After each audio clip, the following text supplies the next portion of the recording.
5 जुलाई 2021 को सीबीएसई ने academic year 2021-22 को फ्रैक्चर कर दिया था और उसे दो टर्म्स में स्प्लिट कर दिया था, टर्म वन और टर्म टू।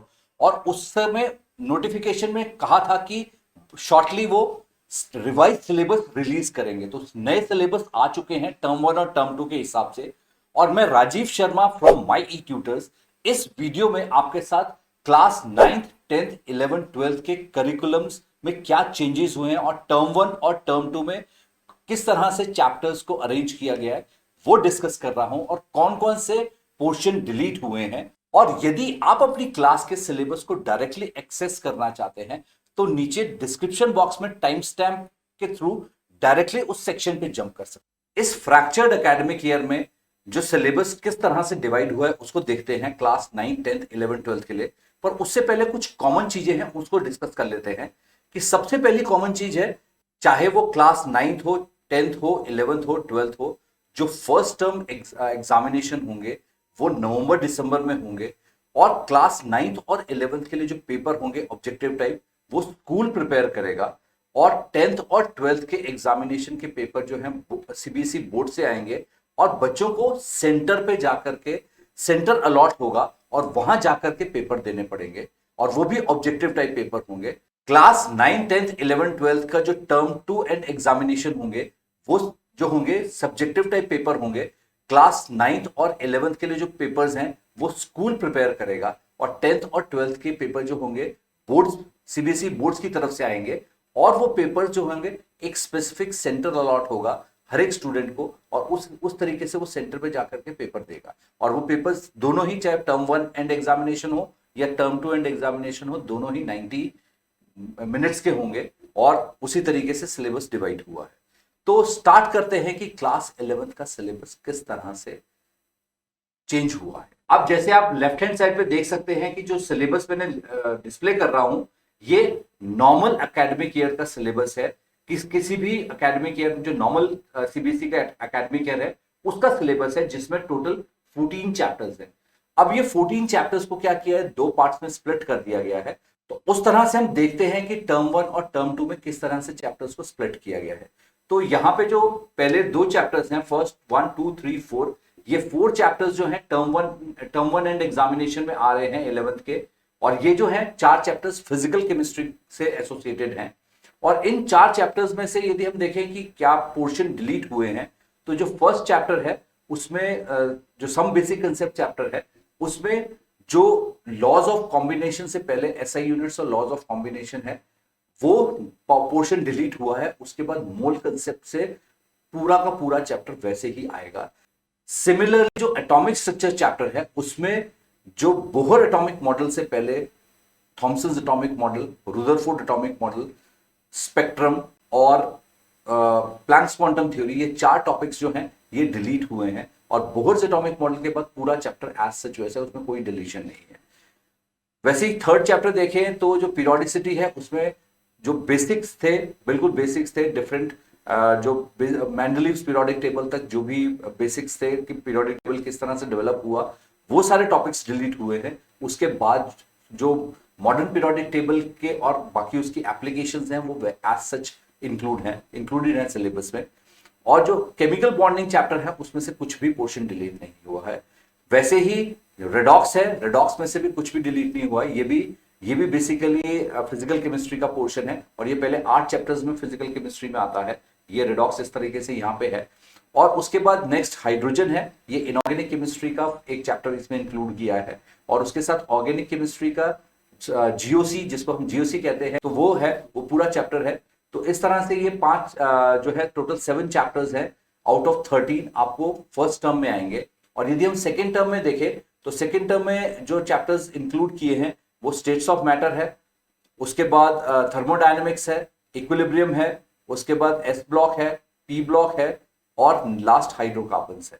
तो अब इसमें देखें तो स्टेट्स ऑफ मैटर में जो काइनेटिक थ्योरी ऑफ गैसेस से आगे वाला पोर्शन पूरा डिलीट हुआ है, वो सिलेबस में नहीं है, उससे पहले वाला सारा कुछ सिलेबस में है। बेसिकली आइडियल गैस इक्वेशन तक है। उसके बाद Dalton's law of partial pressure, Graham's law of diffusion और काइनेटिक थ्योरी ऑफ गैसेस वाला पोर्शन वो पूरा आगे से आगे डिलीट हुआ है। उसके बाद जो थर्मोडायनेमिक्स है, थर्मोडायनेमिक्स में कुछ भी डिलीट नहीं हुआ है, सेम पूरा चैप्टर वैसे ही है। जो इक्विलिब्रियम है, इक्विलिब्रियम में सॉल्ट हाइड्रोलिसिस और उसके आगे जो बफर है वो डिलीट हुए हैं, उससे पहले सारा कुछ वैसे ही है। हाइड्रोकार्बन्स और एस ब्लॉक पी ब्लॉक में से बहुत कुछ डिलीट नहीं हुआ है, कुछ एक आधा टॉपिक है, बाकी उसमें से वैसे प्रैक्टिकली पूरा ही चैप्टर आ रहा है। तो इस तरीके से क्लास 11th के सिलेबस को बेसिक डिवाइड किया गया है। और जो टोटल हम देखेंगे कंप्लीटली जो चैप्टर एलिमिनेट आउट हुआ है वो सिर्फ एनवायरमेंटल केमिस्ट्री है। तो एक एनवायरमेंटल केमिस्ट्री है जो पूरा चैप्टर डिलीट हुआ है, बाकी का सिलेबस एज सच वैसा ही है। कुछ थोड़े से इंटरनली पोर्शंस डिलीट किए हैं, पर वो ऐसे बेसिक पोर्शंस है कि उसको वो इनडायरेक्टली केमिस्ट्री में यूज होते ही होते हैं, तो वो आपको वैसे भी याद रखने पड़ेंगे। क्लास 12th के सिलेबस में टोटल 16 चैप्टर्स हैं, और इन 16 चैप्टर्स में से जो अब पोर्शन इस तरीके से डिवाइड किया है कि फर्स्ट टर्म में 6 चैप्टर्स आ रहे हैं और सेकेंड टर्म में 7 चैप्टर्स आ रहे हैं। तो इस तरीके से 13 चैप्टर्स हैं और बाकी 3 चैप्टर्स टोटली डिलीट हुए हैं। तो इसमें जो है सॉलिड सॉल्यूशंस, ये जो है फर्स्ट 2 चैप्टर्स है, ये फर्स्ट टर्म में आ रहे हैं और ये फिजिकल केमिस्ट्री के साथ एसोसिएटेड है।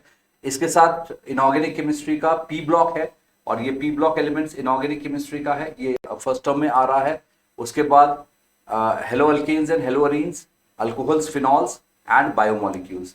तो ये है haloarenes, alcohol, phenols and biomolecules. तो ये इस तरीके से ये चैप्टर्स जो हैं फर्स्ट टर्म में इंक्लूडेड हैं।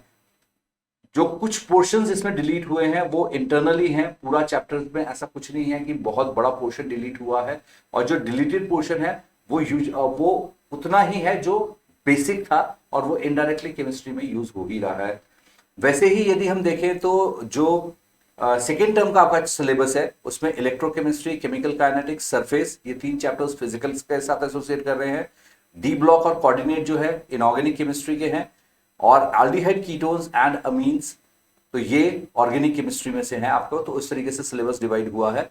जो आपके टोटली चैप्टर्स एलिमिनेट आउट हुए हैं वो एक प्रिंसिपल्स ऑफ एक्सट्रैक्शन, ये टोटली एलिमिनेट आउट हुआ है चैप्टर। उसके बाद polymers and chemistry in everyday life, तो ये 3 चैप्टर्स आपके टोटली एलिमिनेट आउट हुए हैं। और बाकी के सिलेबस जो है वो सीबीएसई में इस तरीके से डिवाइड हुआ है। नेक्स्ट आगे स्टार्ट करते हैं क्लास 9 का सिलेबस। अब क्लास 9 के सिलेबस में टोटल 5 यूनिट्स हैं, और इन 5 यूनिट्स में 15 चैप्टर्स हैं। अब जो पहला यूनिट है वो केमिस्ट्री के साथ एसोसिएट करता है, जिसमें 4 चैप्टर्स हैं। उसमें से फर्स्ट चैप्टर टोटली डिलीटेड है, और सेकंड चैप्टर जो है फर्स्ट टर्म में आ रहा है, थर्ड और फोर्थ चैप्टर जो है सेकंड टर्म में आएंगे।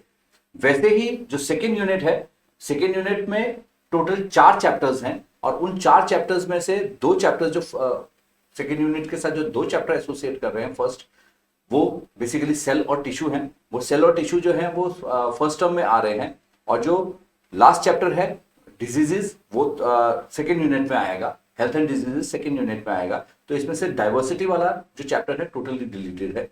और जो थर्ड पोर्शन है वो फिजिक्स के साथ एसोसिएट करता है। इस यूनिट में बेसिकली 5 चैप्टर्स हैं, और इन 5 चैप्टर्स में से 2 चैप्टर्स फर्स्ट यूनिट में आ रहे हैं और 2 चैप्टर्स सेकेंड यूनिट में आ रहे हैं, और जो लास्ट यूनिट है वो टोटली डिलीटेड है। तो इस तरह से क्लास 9 का सिलेबस है, और इसमें क्लास 9 में internal assessment is very important, क्योंकि वो आपको टोटल मार्क्स के साथ ऐड होनी है। तो आपको इंटरनल असेसमेंट पे भी उतना ही ध्यान देना पड़ेगा। तो नेक्स्ट देखते हैं क्लास 10th का सिलेबस। अब क्लास 10th के सिलेबस में भी सेम 5 यूनिट्स हैं, और इन 5 यूनिट्स में मिलाकर के टोटल 15 चैप्टर्स बनते हैं।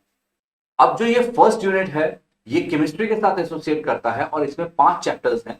तो यहाँ पे फर्स्ट 3 चैप्टर्स जो हैं फर्स्ट यूनिट में आ रहे हैं, और रिमेनिंग 2 चैप्टर जो हैं सेकेंड यूनिट में आ रहे हैं। तो केमिस्ट्री का सिलेबस इस तरह से डिवाइडेड है। जो इसमें सेकेंड यूनिट है वो बायो के साथ एसोसिएट कर रहा है, और इस बायो के साथ जो यूनिट एसोसिएट कर रहा है इसमें टोटल 4 चैप्टर्स हैं। उसमें से 4 चैप्टर्स में से जो है 1 चैप्टर यहाँ पे आ रहा है और 2 चैप्टर्स यहाँ पे आ रहे हैं। तो इसमें से 1 चैप्टर डिलीट हुआ है, कंप्लीटली डिलीट हुआ है। और जो नेचुरल फिनोमिनाज हैं और उसके साथ इफेक्ट्स ऑफ करंट, ये फिजिक्स के साथ एसोसिएट करते हैं, और उसमें यहाँ पे ये 2 चैप्टर्स इधर यहाँ पे इंक्लूड हुए हैं, और रिमेनिंग जो 2 चैप्टर्स हैं यहाँ, और इसमें भी टोटल फिजिक्स से 5 चैप्टर्स थे, 5 में से 1 चैप्टर डिलीट हुआ है। और लास्ट जो है वो नेचुरल रिसोर्सेज है। इस जो नेचुरल रिसोर्सेज थे उसमें 2 चैप्टर्स थे, 2 में से 1 डिलीट हुआ है, तो इस तरीके से चैप्टर्स जो है 10th में आपको आ रहे हैं। इसमें 10th में भी इंटरनल असेसमेंट इंपॉर्टेंट हो जाती है। आपको इंटरनल असेसमेंट के लिए एफर्ट करना पड़ेगा, क्योंकि आपकी इंटरनल असेसमेंट जो है, एक बार इंटरनल असेसमेंट होगी, एक बार एक्सटर्नल असेसमेंट होगी। तो इस तरह से सीबीएसई ने जो टर्म 1 और टर्म 2 के लिए सिलेबस को फ्रैक्चर किया है या सिलेबस को स्प्लिट किया है।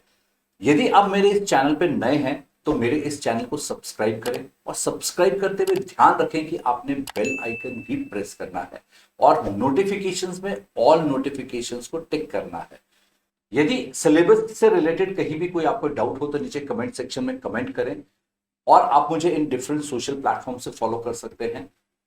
Thanks for watching this episode.